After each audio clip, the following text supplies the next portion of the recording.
تعرف إن كتر استخدام الأجهزة الإلكترونية دلوقتي بقى ليه مصطلح علمي؟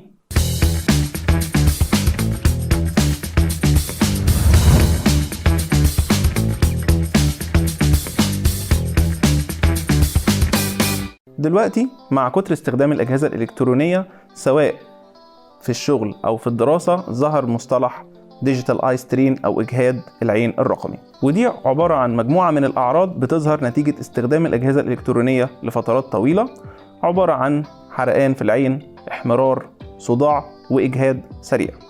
عشان تحمي عينك من إجهاد العين الرقمي لازم إن أنت تتبع الخطوات التالية. أول حاجة لازم تقعد في أوضة إضاءتها كويسة على مسافة كويسة من الأجهزة الإلكترونية سواء الموبايل أو اللابتوب أو التابلت. ثالث حاجة محتاج تكشف بشكل دوري على عينك وتجدد النضارة لو محتاجة تغيير. وآخر حاجة محتاج إن أنت تستخدم قطرات مرطبة باستمرار، وبالتالي نقدر نحافظ على عينينا من إجهاد العين الرقمي.